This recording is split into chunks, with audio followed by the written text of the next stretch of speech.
안녕하세요. 이번 영상에서는 중학교 1학년 1학기 2단원인 최대공약수와 최소공배수 단원에 대해 이야기해보도록 하겠습니다. 이 단원에서는 크게 최대공약수와 최소공배수의 두 가지 주제를 다루게 됩니다. 최대공약수와 최소공배수는 소인수분해를 가장 직접적으로 활용할 수 있는 주제입니다. 최대공약수와 최소공배수를 통해 분할 및 분배 문제에서 가장 효율적인 해결 방법을 찾는 능력을 기를 수 있습니다. 그럼 먼저 최대공약수에 대해 알아보겠습니다. 최대공약수를 알아보기 전에 공약수가 무엇인지 알아보겠습니다. 공약수는 공과 약수의 합으로 2개 이상의 자연수의 공통인 약수입니다. 예를 들어서 12와 18을 보겠습니다. 12의 약수는 1, 2, 3, 4, 6, 12입니다. 18의 약수는 1, 2, 3, 6, 9, 18입니다. 1, 2, 3, 6은 12와 18 두 수 모두의 약수이므로 이 네 숫자가 공약수가 됩니다. 최대 공약수는 최대와 공약수의 합성어로 공약수 중에서 가장 큰 숫자를 나타냅니다. 그러면 이 네 숫자 중에서 6이 최대 공약수가 되겠지요. 그럼 공약수와 최대 공약수를 구하는 방법에 대해서 이야기해 보겠습니다. 우선은 소인수분해를 이용하는 방법이 있습니다. 위에 12와 18에 대한 예를 들어보겠습니다.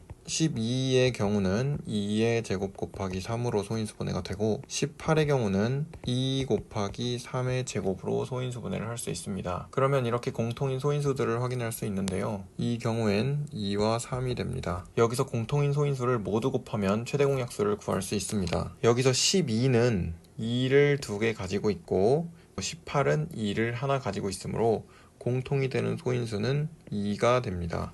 마찬가지로 12는 3을 하나 가지고 있고 18은 3을 2개 가지고 있으므로 공통인 소인수는 3이 하나가 됩니다. 결과적으로 12와 18의 공통인 소인수는 2와 3이 되고 이들을 곱하면 6이 됩니다. 따라서 12와 18의 최대 공약수는 6임을 알 수 있습니다. 두 번째로 나눗셈을 이용하는 방법이 있습니다. 이 방법은 각 숫자를 구성하는 공통인 소인수로 나누는 방법인데 적용하기 쉬워서 학생들이 선호하는 방법입니다. 다음과 같이 12와 18을 나란히 쓰고 공통인 소인수로 각각을 나누어 줍니다. 공통적으로 2로 나눌 수 있으니 2로 먼저 나누어주면 12의 몫은 6, 18의 몫은 9가 됩니다. 다음엔 공통적으로 나눌 수 있는 숫자가 3이므로 3으로 나누면 6의 몫은 2, 9의 몫은 3이 됩니다. 따라서 공통적으로 나눌 수 있었던 2와 3이 공통인 소인수가 되고 이를 모두 곱하면 최대 공약수는 6이 됩니다. 여기서 이렇게 나누고 남은 몫인 2와 3은 공약수가 1뿐이므로 이런 관계에 있는 두 수를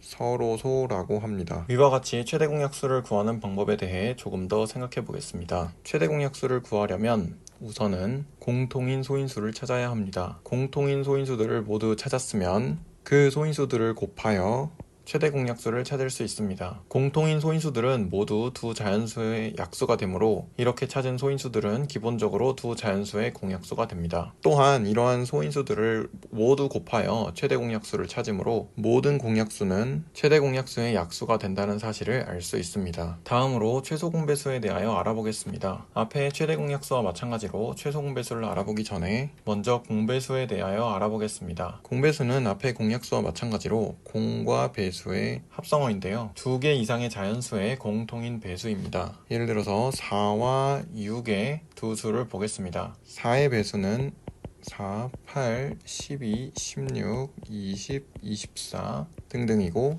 6의 배수는 6, 12, 18, 24, 30, 36 등등입니다.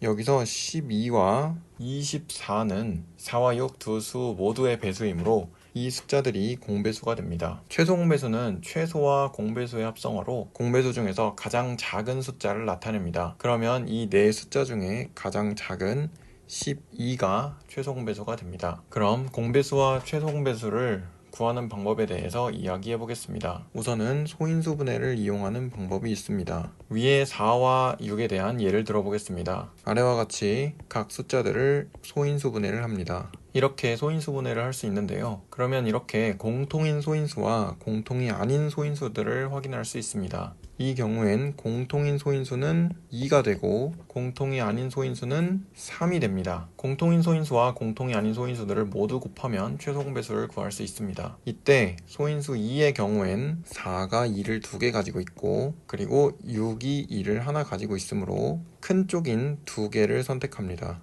소인수 3의 경우엔 4가 0개를 가지고 있고 그리고 6이 1개를 가지고 있으므로 큰 쪽인 1개를 선택합니다. 결과적으로 4와 6의 소인수 중에서 큰 쪽을 선택하여 곱하면 12가 됩니다. 따라서 4와 6의 최소 공배수는 12임을 알 수 있습니다. 두 번째로 나눗셈을 이용하는 방법이 있습니다. 아래와 같이 4와 6을 나란히 쓰고 공통인 소인수로 각각 나누어 줍니다. 공통적으로 2로 나눌 수 있으니 2로 먼저 나누어 주면 4의 몫은 2가 되고 6의 몫은 3이 됩니다. 다음엔 몫이 서로 소이므로 여기까지의 숫자들을 모두 곱하면 최소 공배수는 12가 됩니다. 위와 같이 최소 공배수를 구하는 방법에 대해 조금 더 생각해 보겠습니다. 최소 공배수를 구하려면 우선은 4와 6의 소인수들을 찾아야 합니다. 소인수를 모두 찾았으면 공약수와 서로 소인 몫들의 곱으로 최소 공배수를 찾을 수 있습니다. 이렇게 구한 최소 공배수는 두 숫자의 배수가 되고 이에 다른 자연수들을 곱하면 다른 공배수들을 만들 수 있습니다. 따라서 모든 공배수는 최소 공배수의 배수가 된다는 사실을 알 수 있습니다. 최대 공약수와 최소 공배수의 의미에 대해서 조금 더 생각해 보겠습니다. 철수가 생일을 맞아 친구들을 집에 초대하여 파티를 열려고 합니다. 그래서 초대장을 돌렸는데 4명은 확실하게 온다고 했고 2명은 잘 모르겠다고 합니다.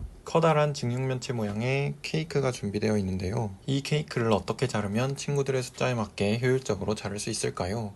친구들이 4명 올 수도 있고 6명이 올 수도 있으니 잘라야 하는 경우는 4등분과 6등분의 두 가지입니다. 4명과 6명을 동시에 만족시키는 방법은 단순히 6 곱하기 4는 24로 자르는 것입니다. 이런 경우엔 곱하기의 의미에 따라 직사각형이 되므로 가로로 4등분, 세로로 6등분을 하면 됩니다. 그런데 이는 너무 번거롭고 효율적이지 못하므로 숫자를 줄이는 방법을 생각해 봅니다. 가장 적은 횟수로 잘라야 효율적이므로 파티가 시작하기 전에 친구들의 숫자에 맞추어 미리 잘라 놓을 수 있습니다. 친구들이 오기 전에 철수는 높이 부분을 4와 2의 최대 공약수를 활용하여 2등분을 했습니다. 그러면 4명이 오면 이렇게 가로 부분으로 2등분하여 4등분을 맞추면 되고요. 6명이 오면 이렇게 세로 부분으로 3등분을 하여 6등분을 맞추면 됩니다. 여기서 높이 부분으로 미리 잘라둔 두 조각은 4와 6의 최대 공약수가 됩니다. 그리고 가로와 세로 부분에 추가로 자른 결과인 12조각은 4와 6의 최소 공배수가 됩니다. 이렇게 최대 공약수와 최소 공배수를 활용하면 케이크를 효율적으로 자를 수 있습니다. 물론 가로를 4등분, 세로를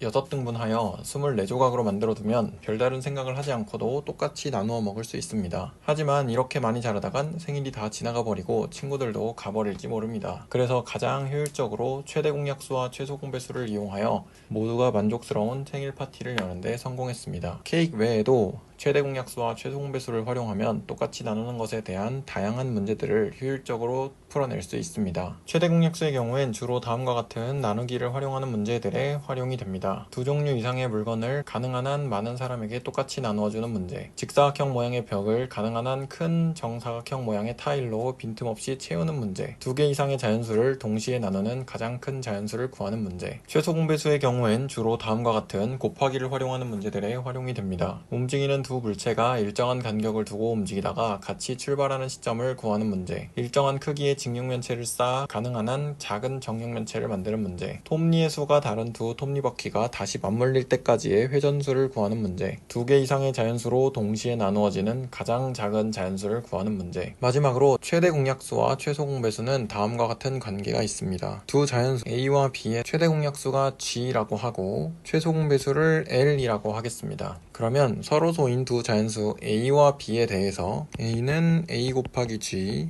B는 B 곱하기 G로 쓸 수가 있고 나눗셈을 이용해서 A와 B의 최소 공배수를 구해보겠습니다. 그러면 최대 공약수로 나누어지고 서로 소인 두 자연수 A와 B가 몫이 되게 되죠. 그렇게 되었을 때 이것들 곱하면 A, B, G가 L이 되게 됩니다. 그리고 A와 B를 곱하게 되면 A 곱하기 G와 B 곱하기 G를 곱한 것과 같고 곱하기는 교환 법칙이 성립하므로 A 곱하기 B 곱하기 G 곱하기 G가 되고 A, B, G는 아까 L이라고 했죠. 그래서 L 곱하기 G라는 형태가 되게 됩니다. 이상으로 최대 공약수와 최소 공배수에 대하여 알아보았습니다. 영상 시청해주셔서 감사합니다.